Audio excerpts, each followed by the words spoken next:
तुम जितनी मर्जी कोशिश कर लो इस खिड़की को नहीं तोड़ सकती।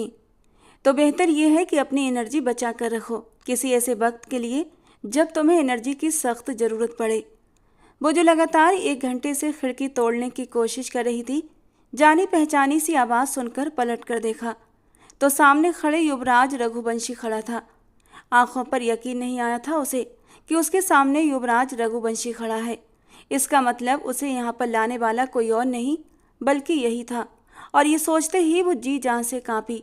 इतना तो उसे अंदाज़ा हो ही गया था कि ये सब कुछ किसी दुश्मनी के तहत किया गया है, मगर वो ये सब सोच भी नहीं सकती थी कि वो इंसान युवराज होगा, क्योंकि उसे युवराज से इस घटिया काम की उम्मीद नहीं थी। हाथ में पकड़ा हैवी बांस जिससे वो खिड़की को तोड़ने की कोशिश कर रही थी, उसके हाथ से छूटकर गिरा था। कदमों ने उसका वजन रोकने से इनकार कर दिया था। वो लड़खड़ाकर गिरती इससे पहले ही उसने खुद को संभाला था। आंखों की कोर से एक आंसू टपक कर गाल पर आया था। वो ये कैसे कर सकता था? एक बार भी नहीं सोचा कि ये सब करने से मेरी इज्जत तार तार हो जाएगी, लोग मुझ पर उंगलियां उठाएंगे। अगले ही पल मायरा के होंठ खुले थे कुछ कहने के लिए। तुम यहाँ पर, इसका मतलब तुमने ही मुझे अगवा किया है। वो अपनी बात पूरी भी नहीं कर पाई थी, कांपती हुई आवाज़ में सवाल कर रही थी। हाँ, मैं यहाँ पर। तुम्हें क्या लगा था कि इतनी आसानी से मैं तुम्हें माफ़ कर दूंगा? तो मेरी जान, तुम्हारी गलतफहमी दूर करने के लिए ही मैंने तुम्हें ये छोटा सा ट्रेलर दिखाया है, लेकिन अभी बहुत जल्द तुम्हारे सामने एक पिक्चर चलने वाली है जो तुम्हारी अपनी ज़िंदगी की कहानी होगी। वो सीने पर हाथ बांधे बड़ी सर्द निगाहों से मायरा को देख रहा था और मायरा उसकी ठंडी निगाहों में जमती जा रही थी। उसे एहसास हो चुका था कि उसकी गलती की बहुत भयानक सज़ा उसे मिलने वाली थी। उसकी सारी अकड़, सारी बहादुरी एक पल में हवा हो गई थी। अगले ही पल वो उसके सामने आकर खड़ी हो गई। आंसू भरी निगाहें सामने खड़े बेदर्द और पत्थर दिल इंसान पर टिकाई थीं, एक उम्मीद के साथ कि शायद ये इंसान उसे माफ़ कर देगा। और इसी उम्मीद पर उसने उसके सामने हाथ जोड़ दिए थे। प्लीज़ मुझे छोड़ दो, मुझे जाने दो। मैं तुमसे माफ़ी मांगने के लिए तैयार हूँ। माफ़ी? अब माफ़ी मांगना चाहती हो तुम मुझसे? युवराज ने उसे बाजू से खींचकर अपनी ओर किया था। उसके बाजू पर युवराज की पकड़ इतनी मजबूत थी कि मायरा दर्द से बेहाल हुई थी, लेकिन उसे दर्द की परवाह कहाँ थी। उसकी जान तो इसलिए हवा हुई थी कि युवराज उसके इतना करीब था। अब माफ़ी मांगने का वक्त गुजर चुका है। जब तुम्हें माफ़ी मांगनी चाहिए थी तब तुम खुद को 30 मार खा समझकर पूरी यूनिवर्सिटी में घूम रही थी। अब मुझे तुम्हारी माफ़ी की ज़रूरत नहीं। ये कहकर युवराज ने उसे अपने और भी करीब खींचा था, इतना करीब कि मायरा का नर्म नाजुक वजूद उसके सख्त चौड़े सीने से टकराया था। प्लीज़ मेरे पास मत आना। वो तेज़ी से पीछे की ओर हटी थी। फिक्र मत करो, तुम जैसी लड़की को हाथ लगाना तो दूर की बात, मैं देखना भी पसंद नहीं करता। ये कहकर उसने मायरा को एक जोर का झटका दिया था कि वो लड़खड़ाकर बेड पर जाकर गिरी थी। और फिर युवराज ने उसके करीब से अपनी जैकेट उठाई और रिहाई मिलने पर मायरा के चेहरे पर सुकून की लहर आई थी, जो कि युवराज की निगाहों से बच न सकी। ज़्यादा खुश होने की ज़रूरत नहीं है। अभी तो तुम्हारे लिए मैंने सज़ा तय की है, तुम्हें सज़ा दी नहीं है। और तुम्हारी सज़ा ये है कि मैं तुमसे शादी करूँगा। तुम खुद को मेरे साथ शादी के लिए तैयार कर लो। थोड़ी ही देर में पंडित जी यहाँ पहुँचने वाले हैं। और युवराज के इरादे जानकर मायरा के तन बदन में एक आग सी लग चुकी थी। मैं तुमसे शादी नहीं करूँगी, उसने चीखते हुए कहा था। मैंने तुमसे तुम्हारी मर्जी या तुम्हारी सलाह नहीं मांगी है, क्योंकि यहाँ तुम्हारी नहीं मेरी मर्जी चलेगी। तो जो कह रहा हूँ चुपचाप वही करो, वरना तुम्हारे घर वालों को तिगनी का नाच नचा दूंगा। वो जैकेट पहनकर उसकी चैन बंद करता हुआ अब शीशे के सामने जाकर खड़ा हो गया था और अपने घने बालों में बड़े ही लापरवाही से ब्रश करता हुआ मायरा के दिल की धड़कनें बढ़ा चुका था। लेकिन युवराज की अगली बात ने तो मायरा के शरीर से जैसे उसकी जान ही खींच ली थी। जब युवराज ने कहा कि मुझे तो ये भी पता चला है कि तुम्हारी एक बहन भी है, बहुत खूबसूरत, जो तुमसे लगभग 2 साल छोटी है और कॉलेज की स्टूडेंट है। तुम ना सही तो तुम्हारी बहन सही। सोच रहा हूँ कि खबरदार, खबरदार, जो तुमने मेरी बहन की तरफ नज़र उठाकर भी देखा। वो हलक के बल चिल्लाई थी। उसका ये अंदाज देखकर वो मुस्कुराने लगा। ब्रश ड्रेसिंग टेबल पर रखकर वो मायरा के सामने आकर खड़ा हुआ था। आंखों में जलते गुस्से के शोले देखकर मायरा एक पल के लिए सहम गई थी। ठीक है, अगर तुम्हें अपनी बहन की इज्जत प्यारी है तो खुद को शादी के लिए मानसिक रूप से तैयार कर लो। मैं नहीं चाहता कि तुम पंडित जी या फिर मेरे दोस्तों के सामने कोई भी तमाशा खड़ा करो। अपनी बात कहकर मायरा पर एक सख्त निगाह डालता हुआ वो वहाँ से जा चुका था, जबकि वो जमीन पर बैठती चली गई। हाथ दोनों पैरों के आसपास लपेटे सर घुटनों पर टिका दिया था और फिर फूट फूट कर रो पड़ी। उसे ये तो पता था कि अब उसकी ज़िंदगी पहले जैसी नहीं रहेगी। जो लड़की घर से एक रात के लिए गायब हो जाए उसकी इज्जत क्या रह जाती है, उसे अच्छे से पता था। उसकी ज़िंदगी बर्बाद हो चुकी थी। काश मैं उस इंसान के खिलाफ गवाही न देती तो आज मेरे ऊपर ये मुसीबत न टूटती। ये मैंने क्या कर दिया। उसने अपने बाल दोनों हाथों से पकड़ लिए थे। उसकी आंखों के सामने अपने बूढ़े माँ बाप का चेहरा घूमने लगा। इतने समय तक लोगों ने उनका जीना हराम कर रखा होगा। लोगों के ताने, उनके अजीबोगरीब सवाल, क्या जवाब दिया होगा मेरे माँ बाप ने लोगों को। जवान बेटी घर से गायब हो जाए तो ये माँ बाप के लिए मौत के बराबर होता है। उसका दिमाग अतीत में घूमने लगा। जब उसने यूनिवर्सिटी में एडमिशन लिया था तो पहले ही दिन उसकी माँ ने उसे समझाया था, पढ़ने जा रही हो, सिर्फ पढ़ाई पर ध्यान देना, अपनी इज्जत को संभाल कर रखना। औरत की इज्जत कांच से भी नाजुक होती है। एक बार दरार आ जाए तो फिर पूरी ज़िंदगी वो दरार नहीं भरती। हम लोगों के पास सिवाय इज्जत के कोई दूसरी चीज़ नहीं है। इसीलिए अपने बूढ़े माँ बाप की इज्जत की लाज रख लेना। मुझे तो इस बात का डर है कि जो तुम्हारे सिर पर यह हमेशा सच बोलने का और गलत के खिलाफ खड़े होने का जो भूत सवार है ना, ये कहीं तुम्हें ले न डूबे। एक बात मेरी याद रखना, चाहे कुछ भी हो जाए, पढ़ाई के अलावा किसी भी मामले में दखल देने की कोशिश मत करना। क्योंकि तुम जिस यूनिवर्सिटी में जा रही हो वो कोई छोटी यूनिवर्सिटी नहीं है, शहर की सबसे बड़ी यूनिवर्सिटी है और वहाँ अमीर ज़्यादा भी पढ़ते होंगे। जो जैसा करे उसे करने देना। तुम किसी के भी मामले में दखल मत देना, सिर्फ अपनी पढ़ाई से मतलब रखना। समझ रही हो ना मैं क्या कह रही हूँ। और मायरा अपनी माँ के इतने लंबे चौड़े लेक्चर पर मुंह बनाकर रह गई थी। ओफ मम्मी, आप तो मुझे ऐसे ट्रेंड कर रही हैं जैसे मैं यूनिवर्सिटी नहीं बल्कि किसी जंग पर जा रही हूँ।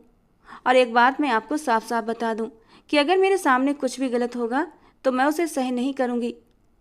वो बस मुंह फुलाकर वहीं सोफे पर बैठते हुए पानी का गिलास मुंह को लगा गई थी, जबकि अर्पिता जी ने अफसोस से अपनी बेटी को देखा था। अर्पिता जी को अपनी बेटी के लिए सत्यवादिता एक आंख नहीं भाती थी, क्योंकि वो जानती थी कि उनकी बेटी बहुत भोली है।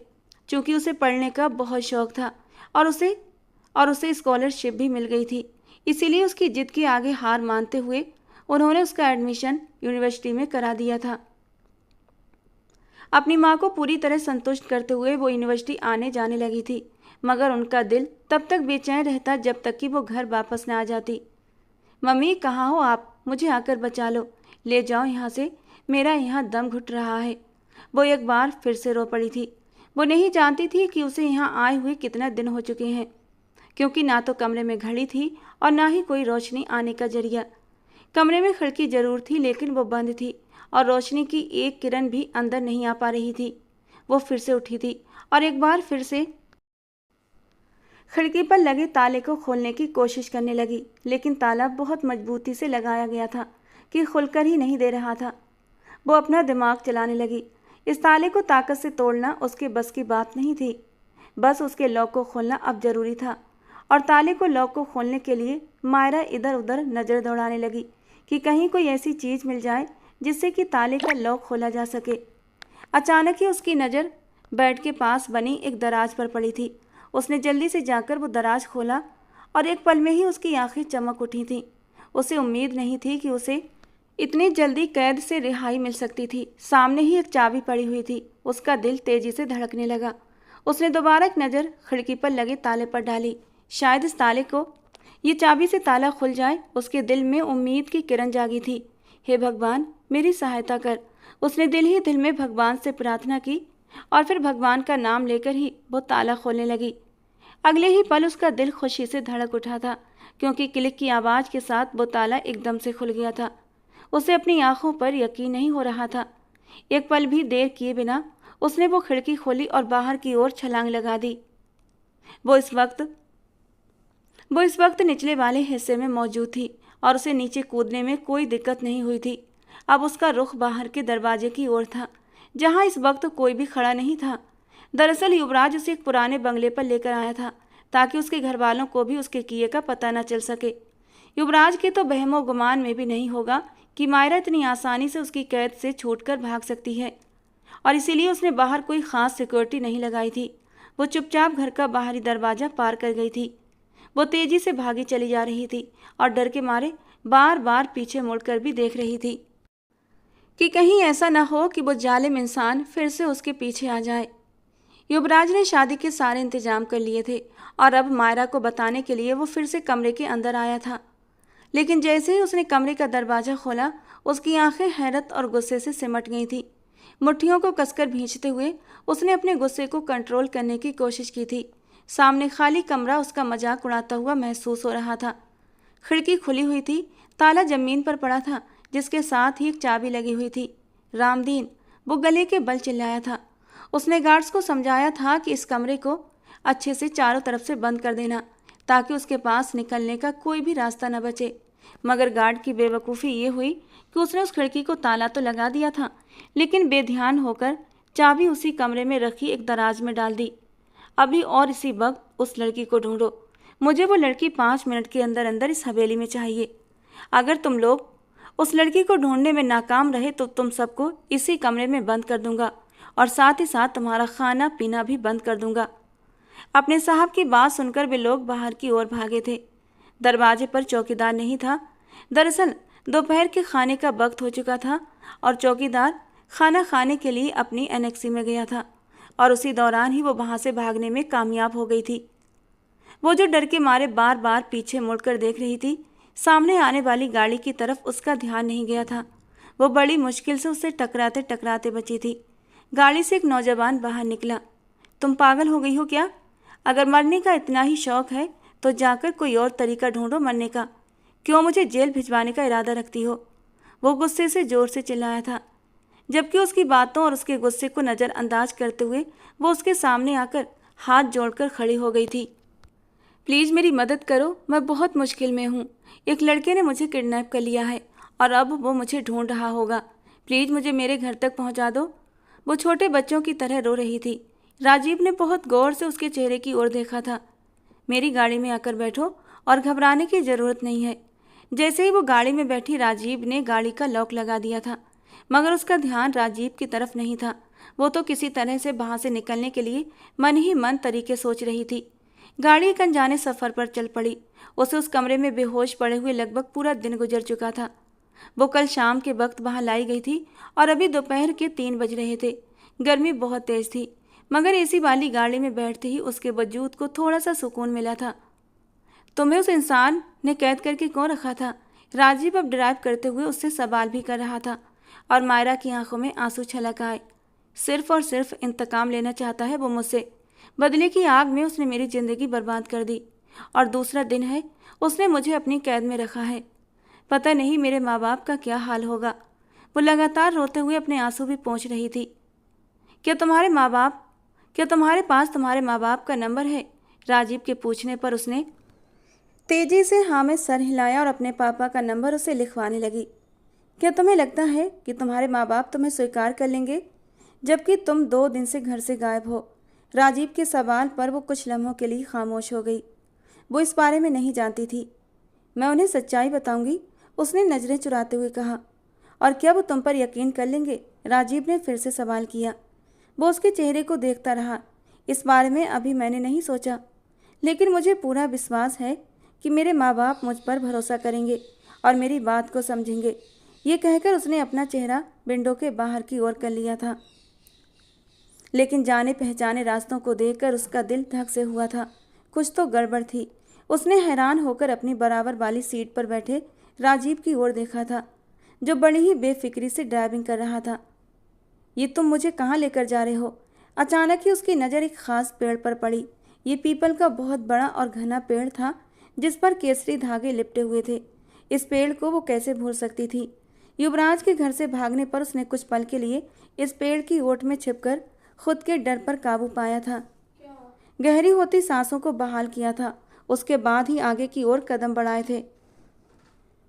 और अब इस पेड़ को देखकर उसकी जान जैसे लबों पर आई थी। ये तो वही पेड़ है, वो जैसे खुद से ही बोली थी, जो युवराज रघुवंशी के घर से थोड़े ही फासले पर था। शुरू में राजीव ने एक अलग रास्ता चुना था, मगर वो उसे दोबारा उसी जगह पर ले आया था।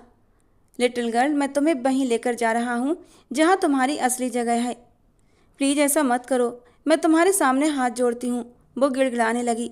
मगर राजीव तो जैसे उसकी कोई भी बात सुनी नहीं रहा था। युवराज अपने घर के दरवाजे पर ही खड़ा था। जैसे ही राजीव गाड़ी से उतरा, वो उसके गले लग गया। यार, तेरा बहुत बहुत धन्यवाद। अगर ये लड़की दोबारा से मेरे हाथ से निकल जाती तो मैं कभी भी खुद से नजरें नहीं मिला पाता। ये तो मेरा फर्ज था। जो काम करने में मेरे यार को सुकून मिलता है, उस काम को करने के लिए मैं दिलो जान से हमेशा राजी रहता हूँ। कहते हुए उसने जोरदार कहकहा मारा था और मायरा आंसू भरी निगाहों से उन दोनों दोस्तों को देख रही थी। उसे अब खुद पर ही अफसोस होने लगा कि क्यों उसने राजीव से मदद मांगी थी। और कोई हुक्म है सरकार का? राजीव ने अपने सीने पर हाथ रखते हुए अपने खास अंदाज में कहा। दरअसल वो उसकी शादी में शामिल होने के लिए ही आ रहा था, जब उसे युवराज की कॉल आई थी कि वो लड़की घर से भागने में कामयाब हो गई है। उसकी खुशकिस्मती थी कि थोड़ी देर बाद उसकी गाड़ी से एक लड़की आकर टकराई। वो कोई छोटा बच्चा नहीं था। उसने उस लड़की को देखते ही समझ लिया था ये वही है जिसके बारे में उसका दोस्त बात कर रहा था। और फिर उसने मैसेज में उस लड़की का हुलिया युवराज को बताया तो युवराज ने उसे वापस हवेली में लाने का हुक्म दे दिया। चलो अब बाहर निकलो। युवराज ने उसे बाहर आने का इशारा किया, मगर वो गाड़ी में ही चिपक कर रह गई। युवराज ने गाड़ी का दरवाज़ा एक झटके से खोला और उसका हाथ पकड़कर उसे बाहर खींच लिया। मुझसे दूर भागने के सारे मौके तुम अपने हाथों से अब गवा चुकी हो। शादी के सारे इंतजाम हो चुके हैं और अंदर पंडित जी बैठे हुए इंतजार कर रहे हैं। और मायरा सिसक उठी थी। भगवान के लिए मुझ पर रहम खा लो। मेरे माँ बाप शर्म से मर जाएंगे। मुझे सबसे कोई फ़र्क नहीं पड़ता। तुम सोच भी सकती हो कि तुम्हारी वजह से मैं कितना शर्मिंदा हुआ था। तुमने मुझ पर एक ऐसे गुनाह का इल्ज़ाम लगाया जो मैंने किया ही नहीं था। तुम्हारी गवाही की वजह से मुझे यूनिवर्सिटी से निकाल दिया गया। ये मेरे लिए बहुत बड़ी बदनामी थी और तुम्हारी वजह से ही मेरे जान से प्यारे पापा भी मुझसे नाराज़ हो गए। इस सब का हिसाब तो तुम्हें देना ही होगा। ये कहकर वो उसे एक बार फिर से घसीटते हुए अंदर ले गया और फिर उसके चंद ही दोस्तों की मौजूदगी में उसकी शादी हो गई। वो मायरा शर्मा से मायरा रघुवंशी बन चुकी थी। कभी सोचा नहीं था कि किस्मत उसके साथ इतना बड़ा मजाक करेगी। उसके तो बड़े बड़े ख्वाब थे। वो किसी मकाम तक पहुंचना चाहती थी, मगर अब उसे लग रहा था कि उसके सारे ख्वाब टूट चुके हैं। शादी हो चुकी थी तो जो कुछ मेहमान थे एक एक करके युवराज को बधाई देकर जा चुके थे और वो सोफे के एक कोने में टिकी बैठी अपनी उंगलियां बेचैनी से मरोड़ रही थी। युवराज ने उससे शादी तो कर ली थी, अब आगे क्या होने वाला था उसे नहीं पता था। मायरा को समझ नहीं आ रहा था आखिर युवराज ने उससे शादी ही क्यों की, जबकि उसने कहा था कि वो मुझ जैसी लड़की को हाथ लगाना भी पसंद नहीं करता। फिर भला शादी करने का क्या मतलब था? अभी वो आने वाले पलों के बारे में ही सोच रही थी जब युवराज उसके सामने आकर खड़ा हो गया और मायरा ने डरी हुई निगाहों से युवराज की ओर देखा, जिसके चेहरे पर बस एक ठंडा एहसास था। अब यहाँ पर बैठी मेरा मुंह क्या देख रही हो? अपना बोरिया बिस्तर उठाओ और यहाँ से दफ़ा हो जाओ, युवराज ने नफरत भरे लहजे में कहा था। तो उसके चेहरे को वो देख कर रह गई और दिल में मचलता सवाल उसके लबों पर आ गया। अगर तुमने मुझे घर से निकालना ही था तो मुझसे शादी क्यों की? मुझे इतने दिन तक अपनी कैद में क्यों रखा? और युवराज के लबों पर एक जहर भरी मुस्कान आई थी, ताकि तुम्हें बदनाम कर सकूं, तुम्हें एहसास हो सके कि बदनामी का दर्द क्या होता है। तुम्हारी मांग में मेरे नाम का सिंदूर और गले में पड़ा मंगलसूत्र देकर तुम्हें एहसास होता रहे कि तुमने किससे पंगा लिया था। अब जाओ यहाँ से। कहीं ऐसा ना हो कि अपनी जायज़ रिश्ते में बंधी पत्नी को सामने देकर मेरे जज्बात बहक जाएं और मैं आगे की रस्म भी पूरी कर लूँ। उसकी बात का मतलब समझकर मायरा का दिल डर के मारे सिमट गया था। आधी रात हो चुकी है, मैं इस वक्त कहाँ जाऊँगी? ये मेरा मसला नहीं है, तुम खुद ही देख लो। वैसे दूसरा ऑप्शन भी है तुम्हारे पास। मेरे कमरे का दरवाज़ा तुम्हारे लिए खुला है। मेरे कमरे में आकर मेरे बेड पर मेरे साथ सो सकती हो, मना नहीं करूँगा, बल्कि तुम्हें तुम्हारा हक दूंगा। ये कहकर वो अपने कमरे में चला गया, लेकिन जाने से पहले अपने गार्ड को ऑर्डर देना नहीं भूला था कि वो उस लड़की को 5 मिनट के अंदर अंदर वहाँ से बाहर निकाल दे। गार्ड उसके करीब आया और सम्मानित अंदाज में बोला, माफ़ कीजिएगा छोटी मालकिन, लेकिन ये साहब का हुक्म है। अगर मैंने उनकी बात न मानी तो वो मुझे नौकरी से निकाल देंगे। वो इस वक्त अपने दिल में शदीद तकलीफ उठती हुई महसूस कर रही थी। उसके दिमाग में सबसे पहला ख्याल अंकित का आया था, जो उसका मंगेतर था। लगभग 3 साल पहले ही दोनों की रजामंदी पर उनकी मंगनी हो गई थी और अब कल दोनों की शादी भी होनी थी। ठीक हल्दी वाले दिन युवराज ने उसे कैद कर लिया था। वो पहले से सारी प्लानिंग कर चुका था। उसे पता था कि मायरा की शादी है और वो ऐसा कैसे होने दे सकता था कि मायरा उसकी ज़िंदगी बर्बाद करके खुद अपनी ज़िंदगी में आगे बढ़े और सुकून से जिए। उसने उसके सुकून को ज़िंदगी भर के दुख में बदल दिया था। और अब जब मायरा को अंकित का ख्याल आया तो उसकी आंखों में आंसू आ गए थे, क्योंकि अब तो सब कुछ बर्बाद हो गया था। युवराज के इंतकाम ने उसकी ज़िंदगी को तबाह कर दिया था। वो इस वक्त एक वीरान सड़क पर चल रही थी। उसकी आंखों से तेजी से आंसू बह रहे थे। अब ना तो वो किसी से डर कर भाग रही थी और ना ही उसे अब घर वापस जाने की जल्दी थी, क्योंकि जानती थी कि तूफान होकर तो गुजर चुका है। जितनी तबाही होनी थी वो हो चुकी है। थोड़े ही फासले पर उसे एक टैक्सी आती हुई दिखाई दी थी। उसने टैक्सी को देखकर हाथ हिलाया था। फिलहाल उसके पास पैसे नहीं थे। उसने सोचा जैसे ही घर के दरवाजे पर पहुंचेगी अपने भाई से पैसे लेकर टैक्सी वाले को दे देगी। भाई, मुझे मॉडल कॉलोनी जाना है। उसने पता समझाया और पीछे जाकर बैठ गई। उसके सिर में जोर का दर्द हो रहा था। उसने अपनी आंखें बंद कर लीं और सीट से टिका दी।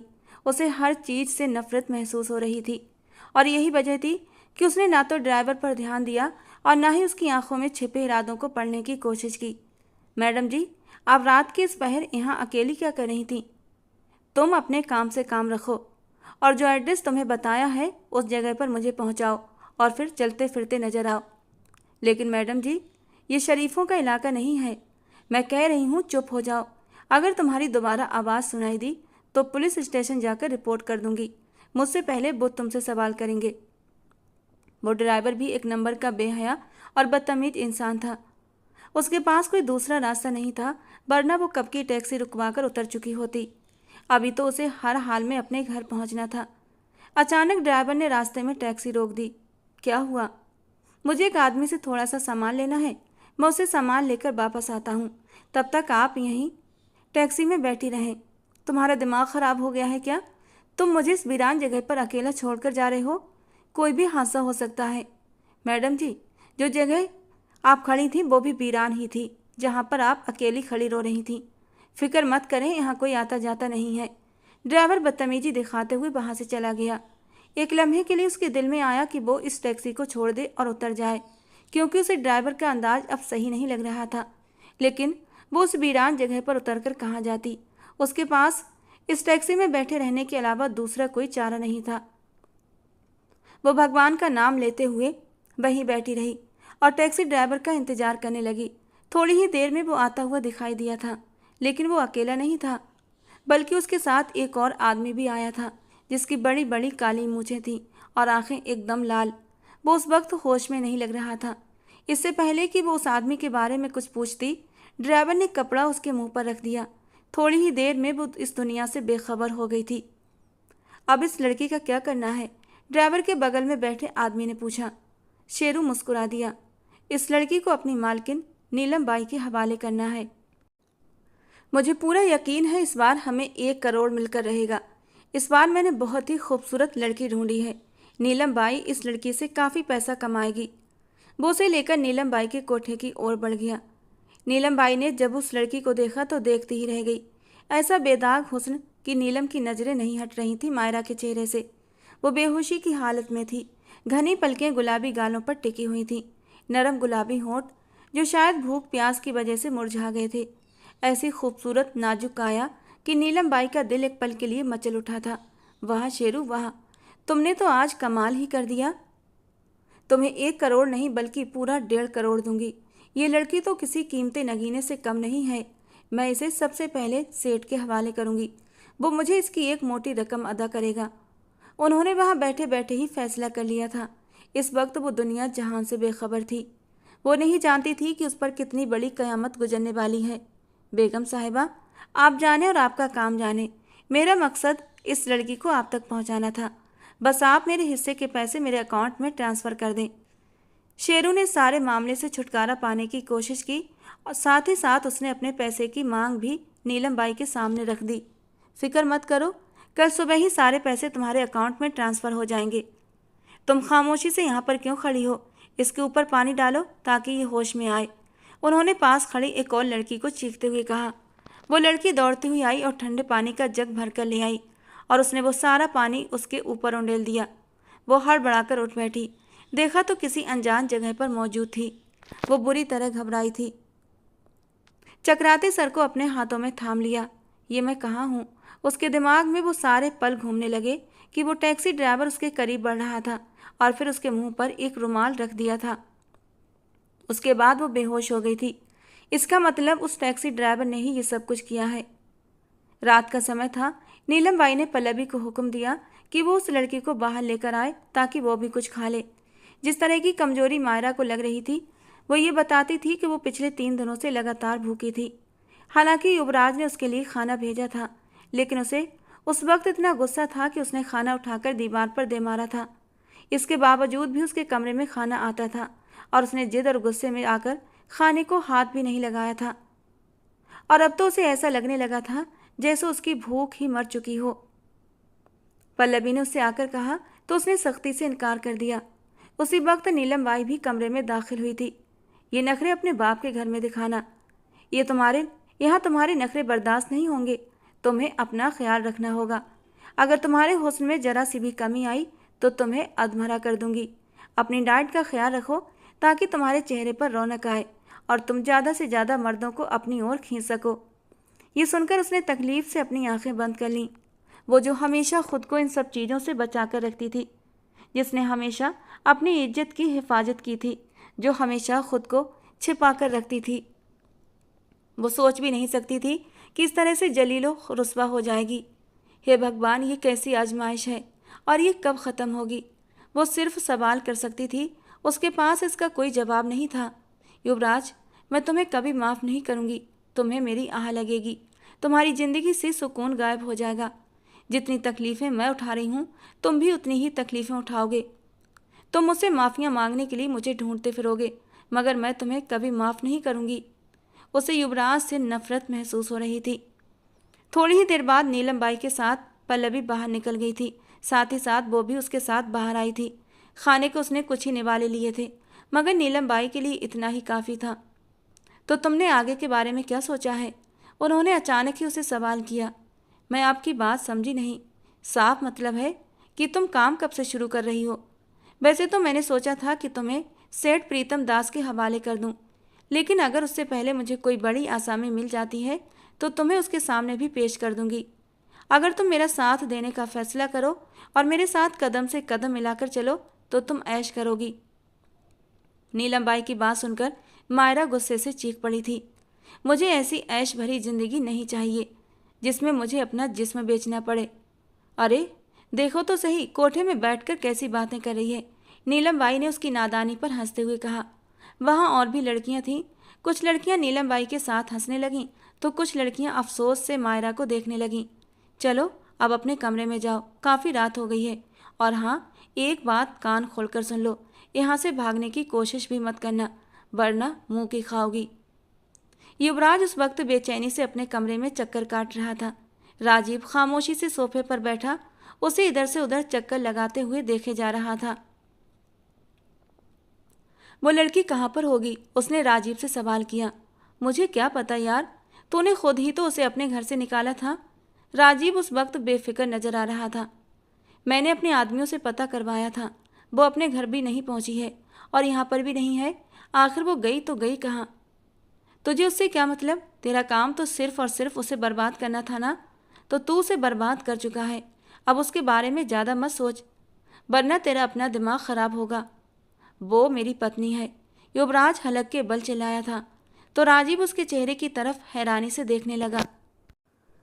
तुझे कब से सबसे फर्क पड़ने लगा? तूने तो मुझे कहा था कि ये शादी तूने सिर्फ उसे उसकी नज़रों में गिराने के लिए की है और चंद ही दिनों बाद तू उसे तलाक भी दे देगा।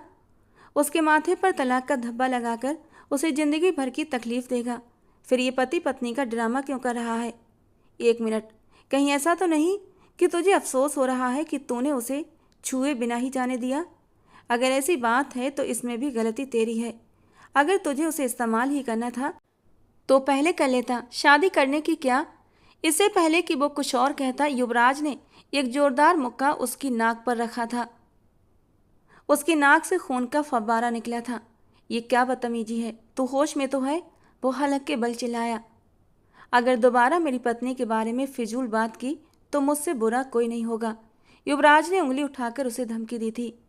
राजवीर अपने रुमाल से अपनी नाक के बहते खून को पोंछते हुए हैरानी से युवराज को देख रहा था। ये बात सच थी कि वो शादी उसने सिर्फ और सिर्फ इंतकाम की खातिर की थी, मगर अब उसे एकदम से उस लड़की की फिक्र होने लगी थी। न जाने इस रिश्ते में ऐसी कौन सी कशिश होती है कि दिल में खुद ब खुद अपने हमसफर के लिए एक नरम गुस्सा पनपने लगता है। राजीव भी हैरान हुआ था युवराज की हालत देखकर, और अब राजीव को अपने कहे हुए शब्दों पर पछतावा भी हो रहा था, क्योंकि वो समझ चुका था कि वो लड़की उसके दोस्त की ज़िंदगी में अब क्या अहमियत रखने लगी है, क्योंकि राजीव की आंखों में वो उस लड़की के लिए जुनूनी इश्क की चमक देख चुका था। और राजीव को समझते देर न लगी कि उसका दोस्त युवराज उस लड़की को पसंद करने लगा है, उससे मोहब्बत कर बैठा है। युवराज, संभालो खुद को, क्या हो रहा है तुम्हें? तुम तो ऐसे नहीं थे। मत भूलो कि उस लड़की की वजह से तुम्हारी जिंदगी खराब हुई है। एक पल के लिए राजीव डर गया था युवराज की आंखों में उस लड़की के लिए दीवानगी देखकर। वो गुस्से में मायरा को घर से निकाल तो चुका था, लेकिन भगवान न करे अगर उसके साथ कुछ गलत हो गया तो शायद राजवीर जिंदा न बचता। राजीव ये बात अच्छे से महसूस कर सकता था और इसीलिए वो उसे समझाने उसके करीब हुआ था। भूल जा युवराज, उस लड़की को भूल जा। वो तेरी जिंदगी नहीं है। तेरा मकसद उसे बर्बाद करना था और तूने उसे बर्बाद कर दिया है। अब अपनी ज़िंदगी में आगे बढ़। ऐसा नहीं हो सकता राजीव, मुझे लगता है मैंने बहुत बड़ी गलती कर दी है। मुझे ऐसा नहीं करना चाहिए था। मुझे रात के अंधेरे में उसे घर से बाहर नहीं निकालना चाहिए था। मुझे कुछ करना होगा। वो जल्दी से सोफे से उठकर खड़ा हुआ था और अब युवराज को खुद इस बात का एहसास होने लगा था कि वो उस लड़की को पसंद करता है और उससे मोहब्बत करने लगा है। उस रात युवराज ने उसे अपने घर से निकाल दिया था, मगर थोड़ी ही देर बाद अपने गार्ड्स को उसके पीछे भेजा था, लेकिन तब तक बहुत देर हो चुकी थी। शेरू उसे नीलम बाई के कोठे पर पहुंचा चुका था। उधर मायरा के घर में तो जैसे मातम का माहौल था। उसका भाई हर जगह मुंह छिपाता फिर रहा था, जबकि उसकी बहन और अपने ही घर में कैद होकर रह गई थी, क्योंकि उसके पिता ने सख्ती से हुक्म दे दिया था कि आज के बाद तुम इस घर से कदम भी बाहर नहीं निकालोगी। मेरी बेटी का कोई कसूर नहीं है। मैं जानती हूँ कि वो मासूम है, उसके साथ जरूर कोई हादसा हुआ है। मायरा की माँ ने रोते हुए कहा तो मनोज साहब ने उन्हें गुस्से से घूरा। खबरदार, जो अब तुमने दोबारा से उस लड़की की तरफदारी की, तुम्हारे बेकार के लाड नहीं उसे बिगाड़ा है। अगर तुम पहले दिन से ही उसे अपने काबू में रखती तो उसकी जरूरत नहीं होती कि वो इस तरह की कोई हरकत करती। पूरे मोहल्ले में हमारी थू थू हो रही है। हम यहाँ उसकी शादी की भाग दौड़ में लगे हुए हैं और वो अपनी शादी के दिन ही घर से फरार हो गई। जब उसने अपने लिए पहले से ही यार देख रखा था तो फिर शादी का दिखावा क्यों कर रही थी? पहले ही बता देती तो मैं उसी लड़के के साथ ही उससे विदा कर देता। कम से कम ये बदनामी तो नहीं होती। मनोज जी का गुस्से के मारे बुरा हाल था, उनका बस नहीं चल रहा था। अगर मायरा उनके सामने आ जाती तो वो उसे गोली मार देते। उसने कुछ भी नहीं किया, वो घर से भागी नहीं है। इससे पहले कि वो कुछ और कहती, सागर ने अपनी माँ का बाजू पकड़कर उन्हें खींचते हुए अपने कमरे में ले गया था। मम्मी बस कर दें, भगवान के लिए बस कर दें, बस बहुत हो गया। हर वक्त इस घर में दीदी की बातें होती रहती हैं। उन्होंने जो करना था वो कर चुकी हैं। अब वो यहाँ से चली गई हैं और अगर उन्होंने गलत किया है तो उन्हें अपने किए की सज़ा भी मिल जाएगी। लेकिन प्लीज़ घर का माहौल मत बिगाड़िए। आपकी वजह से गुड्डू और मीना हर वक्त डरे सहमे रहते हैं। मुझे बताओ कि आखिर इन दोनों को किस बात की सज़ा मिल रही है? और अर्पिता जी फूट फूट कर रो पड़ी थीं। वो कैसे अपनी बेटी को इस तरह भुला देती? नौशी ने भी आगे बढ़कर माँ को तसल्ली दी थी। दरअसल वो 5 बहन भाई थे। सबसे बड़ी मायरा थी, फिर उसका भाई और फिर नौशी। उसके बाद 2 जुड़वा बच्चे थे, गुड्डू और मीना। उन लोगों का ख़ानदान एक खुशहाल ख़ानदान था। किसी भी तरह की कोई परेशानी या तंगी नहीं थी। वे लोग एक सुकून भरी जिंदगी जी रहे थे कि अचानक ही उनकी जिंदगी में एक तूफान आ गया। तुम खुद ही मुझे बताओ कि एक माँ का दिल कैसे चैन में रह सकता है, वो भी उस वक्त जब उसकी जान से प्यारी औलाद उसकी नज़रों के सामने ना हो। आप बस उसके लिए भगवान से प्रार्थना करें, क्योंकि भगवान से प्रार्थना करने के अलावा हमारे पास कोई दूसरा रास्ता नहीं है। नहीं, मैं इस तरह अपनी बच्ची को अकेला नहीं छोड़ सकती। मैं उसके लिए कुछ करूँगी, उसे घर वापस लेकर आऊँगी। मैं पुलिस में जाऊँगी और रिपोर्ट करवाऊंगी। अर्पिता जी पागलपन की हालत में सर जोर से ना में हिलाते हुए बोले जा रही थी। बस कर जाओ। अब क्या तुम ये चाहती हो कि पूरी दुनिया के सामने हमारा तमाशा बने? तुम जानती भी हो कि जब हम पुलिस में रिपोर्ट करवाने जाएंगे तो वो सबसे पहले यही कहेंगे कि किसी यार के साथ भाग गई होगी। पुलिस वालों को तुम जानती नहीं हो, वो इन सब बातों को कितना सीरियस लेते हैं। मनोज साहब अपनी बीवी की एक भी बात मानने को तैयार नहीं थे। दिन तेजी से गुजरते चले जा रहे थे। युवराज रघुवंशी उसे हर जगह ढूंढ चुका था, मगर वो उसे कहीं भी मिल नहीं रही थी। न जाने उसे आसमान खा गया था या जमीन निगल गई थी। जैसे जैसे दिन गुजर रहे थे, युवराज रघुवंशी का जुनून मायरा के लिए बढ़ता जा रहा था। उसे खुद की हालत पर हैरत होती थी। जब उसे उस लड़की से इतनी ही मोहब्बत थी तो उसने उसे जाने क्यों दिया? ये बात उसके दिल में कसक बनकर चुभती थी। एक दिन जब दिल कुछ ज़्यादा ही बेकरार हुआ तो वो गाड़ी की चाबी उठाकर घर से बाहर चला आया था। काफ़ी देर तक इधर उधर सड़कों पर गाड़ी दौड़ाता रहा और फिर थक हार कर वो समंदर के किनारे जाकर खड़ा हो गया था और अपने अतीत के बारे में सोचने लगा। उसकी ज़िंदगी भी उस वक्त तक बहुत खुशगवार थी, जब तक कि मायरा ने उसके किरदार पर इल्ज़ाम नहीं लगाया था। वो अपनी यूनिवर्सिटी का सबसे ब्रिलियंट स्टूडेंट था, सबसे लायक और टैलेंटेड। हर किसी की ज़बान पर सिर्फ उसी का नाम होता था। एक तो वो अपने टैलेंट और काबिलियत की वजह से पूरी यूनिवर्सिटी में मशहूर था। दूसरा, उसकी पर्सनालिटी ऐसी जादू भरी थी कि उसकी पर्सनालिटी के जादू से कोई बच ही नहीं पाता था। हर स्टूडेंट, हर टीचर की ज़बान पर एक ही नाम होता था, युवराज रघुवंशी। मगर यह भी कुछ ही समय तक रहा, क्योंकि फिर उसी यूनिवर्सिटी में मायरा ने एडमिशन ले लिया था, जो उसकी ही टक्कर की थी। हर चीज़ में वो युवराज रघुवंशी को टक्कर देती थी, फिर चाहे वो खूबसूरती की बात हो या फिर टैलेंट और इंटेलिजेंस की। सिर्फ 1 महीने में ही सारे टीचर्स उसकी तारीफ़ें करने लगे थे। हर स्टूडेंट की ज़बान पर सिर्फ उसी का नाम होता था। उसकी खूबसूरती और मासूमियत को देखकर हर कोई उसे दोस्ती करना चाहता था। लड़के तो उसे देखकर ठंडी आहें भरा करते थे और उसके साथ का सपना सजाने लगे थे। लेकिन मायरा किसी को लिफ्ट नहीं कराती थी। उसने अपनी माँ की बात अपने पल्लू से बांध रखी थी। वो सिर्फ पढ़ाई से मतलब रखती थी। मायरा शुरू से ही हक बात कहने के पक्ष में थी। उसे झूठ, फरेब और भ्रष्टाचार से सख्त नफरत थी। लेकिन उसके साथ ही वो बहुत भोली भाली और मासूम थी। आसानी से लोगों की बातों में आ जाती थी। उसकी दोस्ती क्लास की सबसे अमीर लड़की कोमल से हो गई, जो बाहर से बहुत अच्छी लगती थी लेकिन अंदर से किसी जहरीली नागिन से कम नहीं थी।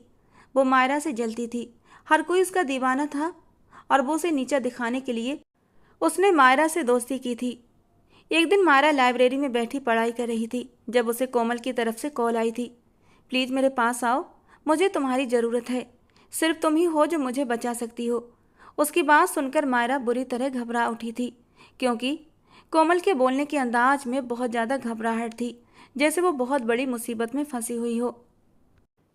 वो जल्दी से भागी और ग्राउंड के पिछले हिस्से में गई जहाँ कोमल खड़ी थी। उसे देखकर मायरा हैरान रह गई थी। उसके कपड़े जगह जगह से फटे हुए थे।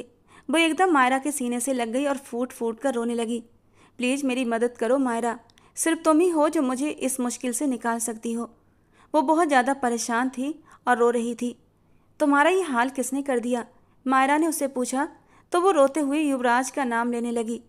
मायरा को कुछ पल के लिए अपने कानों पर विश्वास नहीं हुआ था, क्योंकि उसने सुना था कि वो बहुत ही अच्छा इंसान है, औरतों की इज्जत करता है और किसी भी लड़की की तरफ नज़र उठाकर नहीं देखता।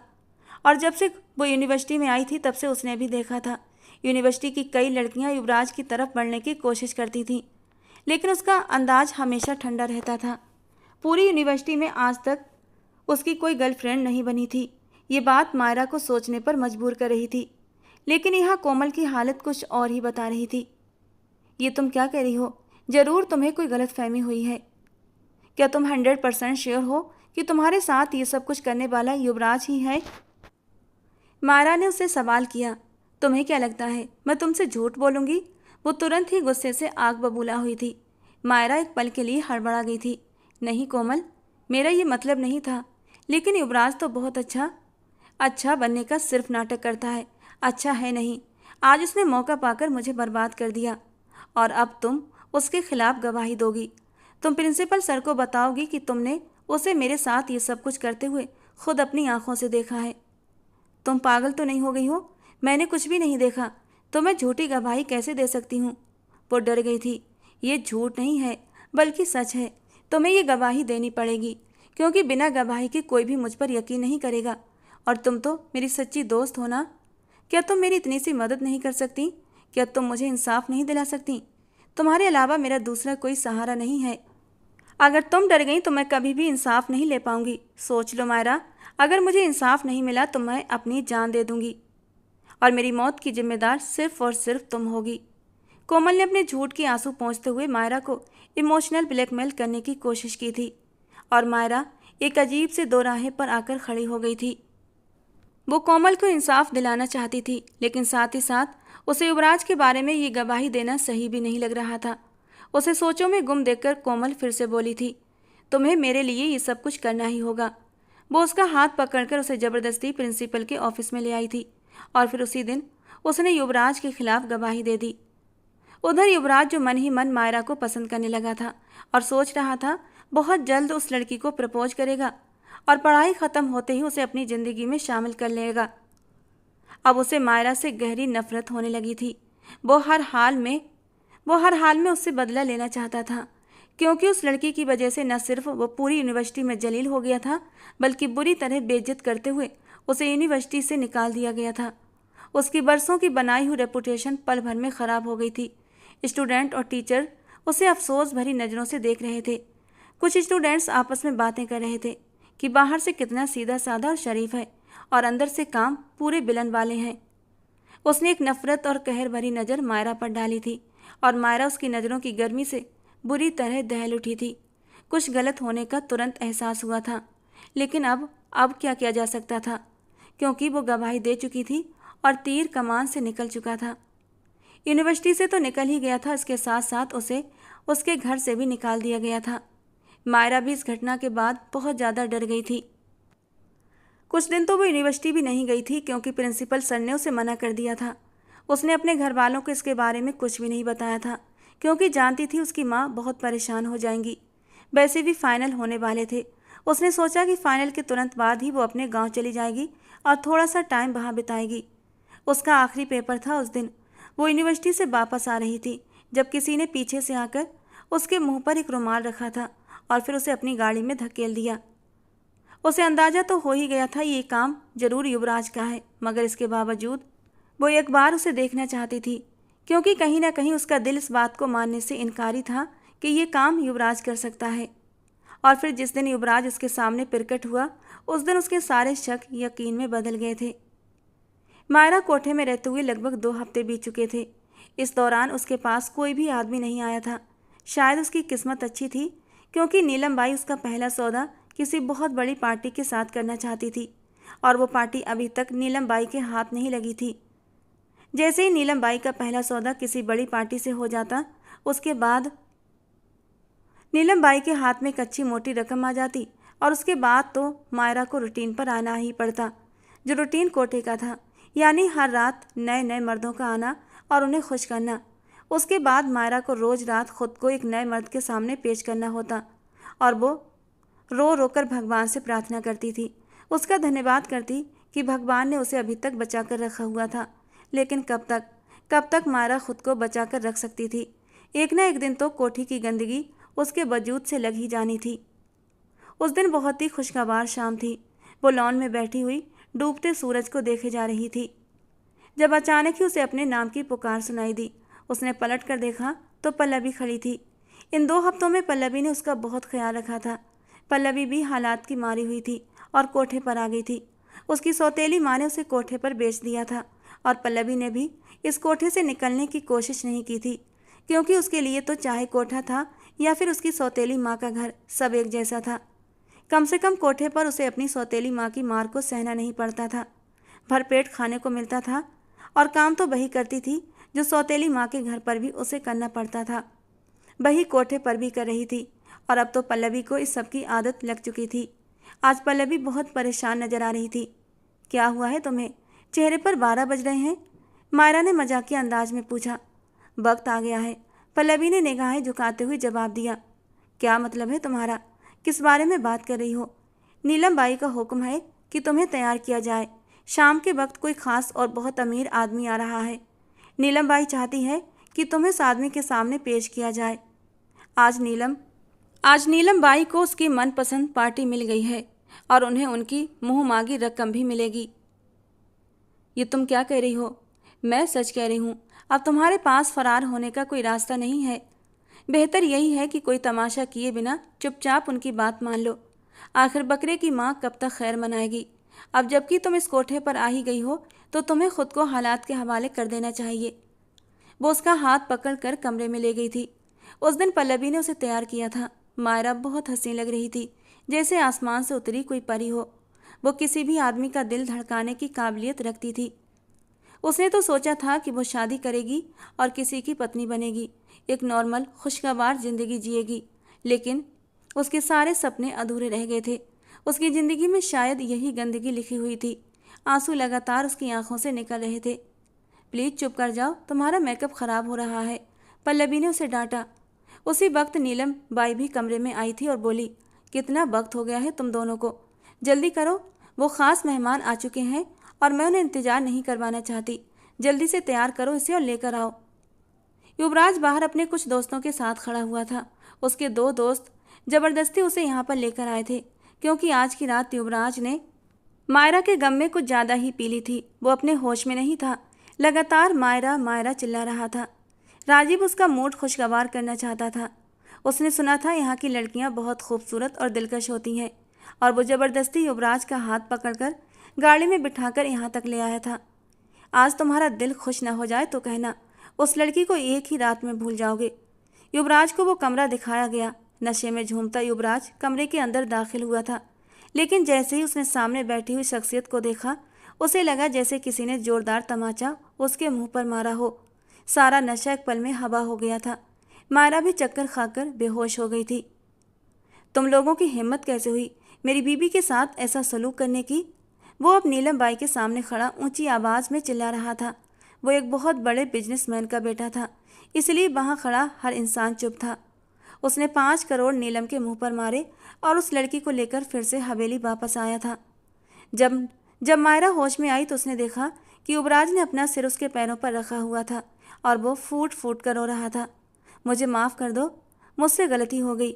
मैं सोच भी नहीं सकता था कि मेरे गुस्से के इतने सख्त नतीजे निकलेंगे। वो बस चुपचाप उसका चेहरा देखती जा रही थी। मैं आपसे नाराज़ नहीं हूँ।